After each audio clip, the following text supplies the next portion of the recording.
menghinakan nafsunya sendiri, salah.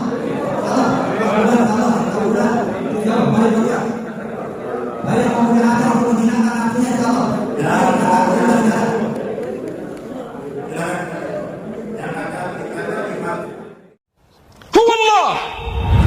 هو الله حي قبل كل حي، حي بعد كل حي، حي فوق كل حي، حي دون كل حي، حي أقوى من كل حي، حي أعز من كل حي، حي يذل كل حي، حي يعطي كل حي، حي يرزق كل حي، حي يسمع كل حي، حي قادر على كل حي، حي قاهر لكل حي، حي بيده كل حي، وهو الحي الذي لا يموت، وهو الحي الذي لا يموت، وهو الحي الذي لا يموت، هو الله.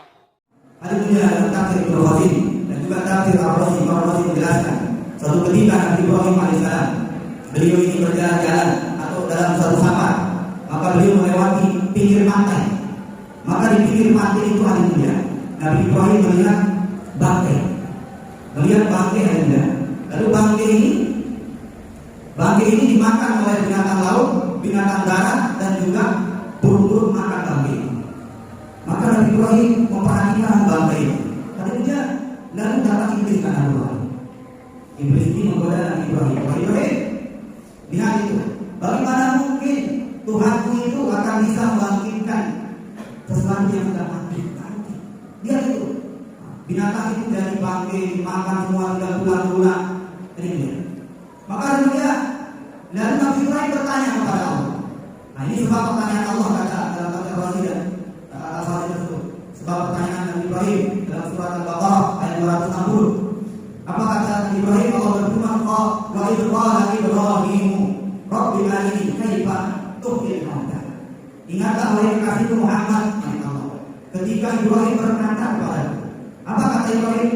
Rabbi arini, wahai Tuhanku, perlihatkanlah aku, beritahukan kepadaku, tunjukkan kepadaku kaifa tuhyil mauta, bagaimana cara engkau menghidupkan sesuatu yang sudah mati. Nabi Ibrahim bertanya kepada Allah. Haleluya. Dalam tafsir itu katakan jangan mengira Nabi Ibrahim itu tidak beriman. Pertanyaan ini adalah ziyadah yakin, untuk meningkatkan keyakinan, bukan keraguan. Pernah para sahabat dalam riwayat Imam Muslim dikatakan bahwa para sahabat bertanya tentang ayat ini, wahai Rasulullah, berarti kita lebih yakin daripada Nabi Ibrahim? Maka Rasulullah menjawab, kita malah yang lebih ragu daripada Nabi Ibrahim. Kata Imam Nawawi rahimahullah, maksud hadis ini adalah ketawaduan Rasulullah SAW. Di Nabi Ibrahim tidak ragu kepada Allah, tapi Nabi Ibrahim bertanya agar meningkatkan keyakinannya. Kata Imam Ghazali, ayat ini adalah bagaimana Nabi Ibrahim minta kepada Allah untuk meningkatkan ilmu yakinnya menjadi ilmu yakinnya, dari ilmu yakin menuju kepada akal yakin. Hadirin rahimakumullah. Lalu Allah menjawab, apa firman Allah kepada Nabi Ibrahim? Awalam tu'min. Awalam tu'min. Apakah kau belum beriman wahai kekasihku Ibrahim? Maka apa jawaban Nabi Ibrahim? Bala. Jawaban Nabi Ibrahim, bala. Bala ayat amantu. Saya sudah beriman ya Allah.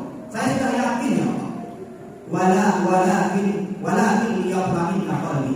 Akan tetapi aku ingin agar hatiku ini tenang ya Allah. Aku ingin hatiku tenang. Apa maknanya kata ulama ini? Apa maknanya? Liyatma'inna qalbi. Maksudnya adalah kalau orang ragu kepada Allah tidak akan tenang hidupnya. Sekarang kenapa orang susah dengan rezeki? Karena yakin dengan Allah ambil rezeki.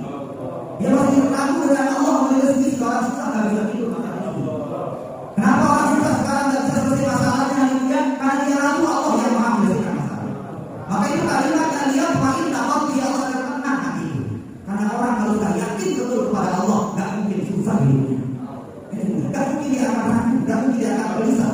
Kalau hatinya sudah yakin kepada Allah, ada di zikrillah, tatma'innul qulub. Hanya dengan zikir saja hati akan tenang, apalagi saya yakin betul kepada Allah. Allah SWT. Dan apa perintah Allah? Apakah Allah langsung berikan keyakinan kepada Ibrahim? Tidak. Allah perintahkan Nabi Ibrahim suruh mujahadah dan mulia. Apa mujahadah yang bagus? Arba'atan min at-tayr. Kau cari wahai Ibrahim 4 macam burung. 4 macam burung kau cari wahai Ibrahim. Fasurhunna ilaik. Lalu engkau cincang itu burung, engkau jinakkan itu burung, pasurhunna dalam tafsir katakan, qalibhunna amilhunna qat'ihunna. Kau kasih itu burung itu jinak sehingga dekat dengan engkau, lalu setelah jinak kau sembelih lalu kau cincang campur dari sana. Hadirin Allah. Nabi Ibrahim alaihissalam mencari itu 4 ekor burung.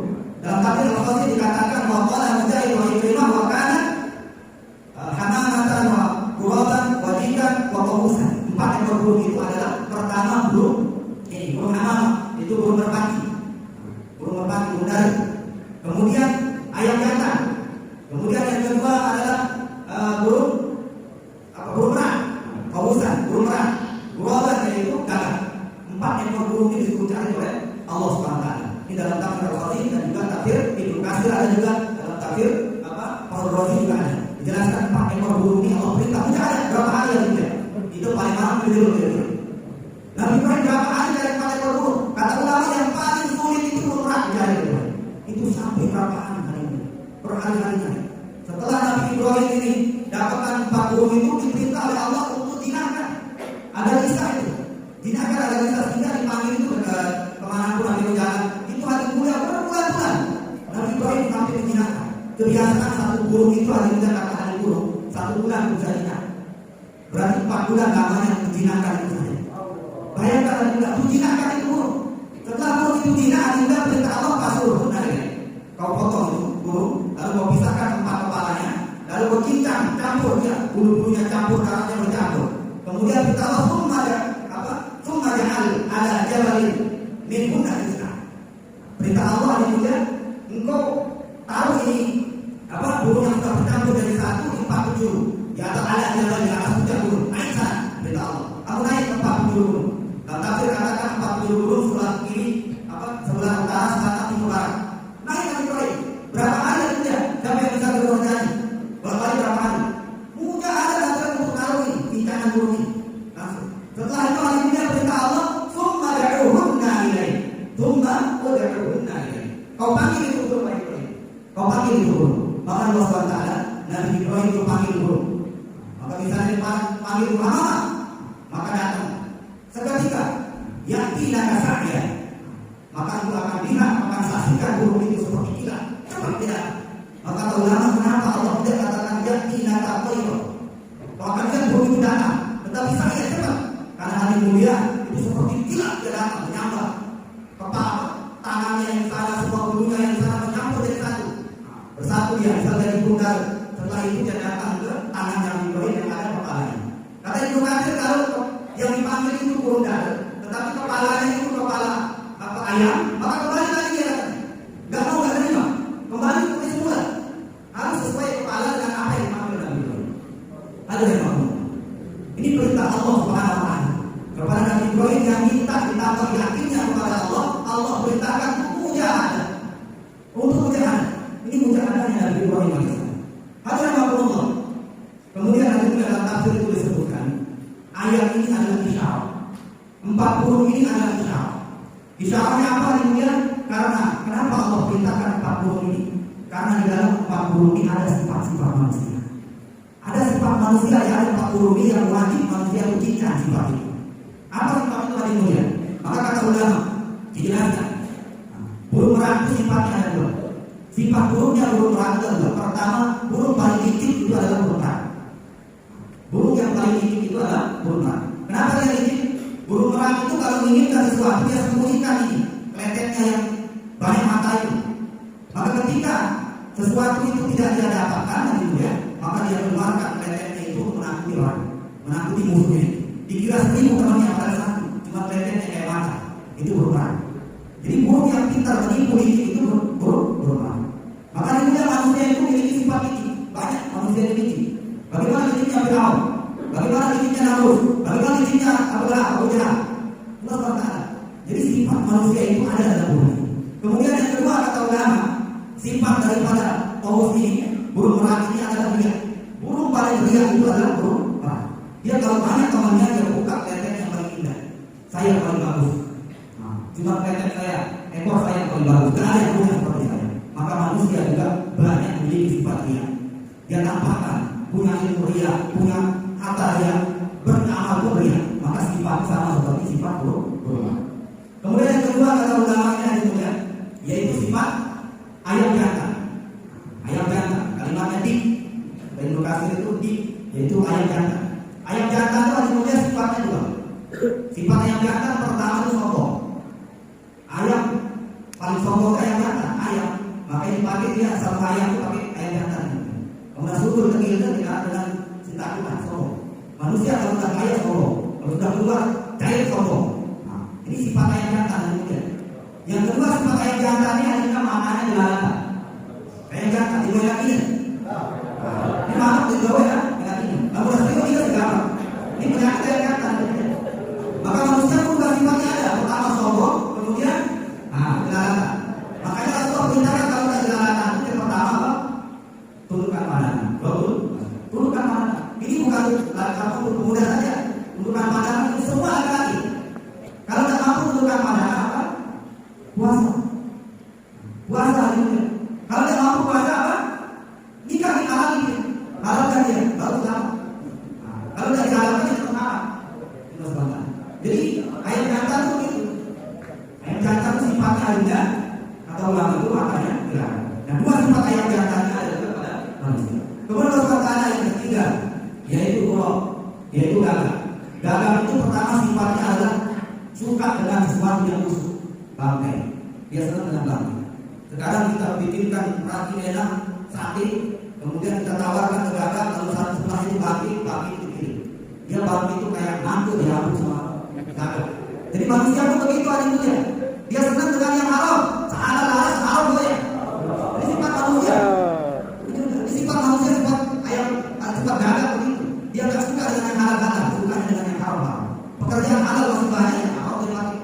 Istrinya ada yang halal di rumah, yang haram dia cari. Ini gagak punya sifat. Kemudian sifat ada yang kedua sifat gagak kita kata ulama suka merampas milik orang lain.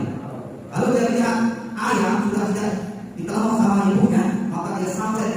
Makanya gagak itu lebih ayam. Maka manusia itu banyak itu sifatnya suka mengambil hak orang lain. Maka Rasul perintahkan jangankan mengambil hak orang lain, kita memakai barang-barang tanpa izin itu dilarang. Kemudian yang keempat yaitu amanah, yaitu apa? Burung dara. Burung dara itu sifatnya juga. Yang pertama, burung yang paling komat, paling rakus itu burung dara. Coba siapa yang suka yang dara? Kalau ada makanan di tempatnya dia, maka dia masih banyak pada dia keluar dari tempat-tempatnya yang lain. Padahal masih banyak itu makanan kita. Itu binatang paling apa? Burung paling komat itu paling rakus itu burung dara. Makanya manusia itu juga banyak yang pakai rakus. Padahal hartanya banyak. Pernah kita usuti hari ini sama ada orang kaya di Jakarta, harga pintunya saja kalau dijual itu kita nggak bisa habis makan berdua dan istrinya. Tapi masih korupsi, ditangkap dia korupsi, kita usuti sana. Ini dia harga pintunya saja 7 tahun nggak bisa habis kita makan harus sendiri berdua. Ini udah mahal kalau harga yang lain masih dia juga merasa kurang. Ini sifat manusia, hartanya banyak. Ada orang susah dalam makan, tapi HP-nya iPhone X susah. HP-nya bagus, masih susah karena komat yang menyusahkan manusia. Rakus, nggak pernah merasa cukup. Ini penyakit hari ini. Kemudian yang kedua, penyakit daripada awam ini punya binatang burung yang paling tidak mau punya ada itu adalah burung dara. Siapa yang suka hanya burung dara? Gak ada ceritanya dari lebar sini ada.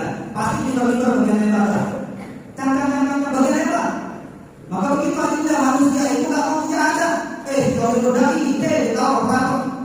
Pemburu banyak. Mau pegawai, Malaysia. Makanya kamu kalau tuh Korea Latina. Kamu pegawai dunia Malaysia kalau dapat. Kamu nggak berdagi, pemburu banyak. Ini sifat manusia. Nggak mau punya ada. Kayak binatang sama ini. Makanya pemburu dikatakan dan apa 8 sifat ini itu terkumpul di dalam satu jiwa manusia yang dinamakan nafsul amarah. Letaknya berada di tujuan kalian baru. Dia orang kelompok penyakit itu. Maka untuk mencegah penyakit itu harus punya ada. Karena nafsu itu kata beliau asyahwah kal kisah dari. Nafsu itu kata beliau seperti budaya. Nafsu malah jarang saja. Itu kata beliau. Maka untuk menjinakkan itu nafsu, karena yang 8 sifat itu dia terkumpul di dalam satu nafsu. Namanya nafsu amarah itu. Nah untuk menjinakkan nafsu ini kata ulama kata yang berbeda ya. Karena nafsu itu adalah seperti kuda liar. Maka cara untuk menjinakkan kuda liar itu ada 3 cara di dalam teologi. 3 cara. Siapa punya kuda liar? Yang liar, kamu cara liar ini betul dipakai urut dengan dipakai. Masjid tidak dipakai urut betul. Itu cara liar nafsu melihat kan sudah urut. Nah, sehingga urut, anak urut, kampung urut, kampung liar. Ini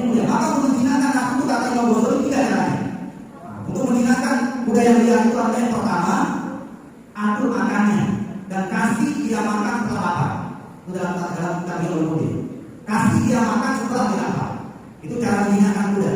Yang kedua kata beliau, kasih beban berat dan pekerjaan yang banyak. Kasih dia uang ini, uang itu, sebentar uang ini. Yang ketiga, kumpulkan dia di kandang kuda yang hina. Setelah itu masukkan ke kandang kuda yang hina. Baru kuda itu yang akan hina kata beliau. Nah, nafsu itu begitu cara menjinakkan nafsu itu ada tiga. Yang pertama itu jangan terlalu diikuti, makannya atur dan makan setelah lapar. Nah, setelah kita lapar baru makan sunahnya. Jadi jangan ikuti lalu nafsu nih, jadi lupa lalu atur ya. Kemudian yang kedua kata yang tadi untuk menjinakkan nafsu ini adalah kasih beban yang berat, amalan yang banyak, bentar lagi ta'lim, bentar lagi Allah, kasih berat. Yang ketiga kumpulkan dengan orang-orang yang hina, orang yang tawadhu, orang agama, saleh, dudukkan dengan mereka. Nah, ada tiga cara untuk menjinakkan nafsu. Nah, ada melihat tiga cara ini di mana adanya? Adanya waktu kita keluar saja, makannya diatur, dan sekarang kayak kita di luar, kalau kita di rumah bentar makan, bentar lagi ada kulkas. Kalau kita keluar kan diatur 3 hari, atau 3 kali sehari. Itu pun hari mulia sebenarnya setelah lapar. Kemudian hari mulia kapan kita banyak pekerjaan, banyak sibuk. Ketika kita keluar, bentar lagi usus ini, bentar jawab, bentar lagi. Tidak ada waktu untuk yang lain. Jadi jangan kasih nafsu ini dia kita silakan ya. Kemudian yang ketiga yang mulia, duduk bersama orang soleh kapan ketika kita keluar, kumpul dengan ahli zikir,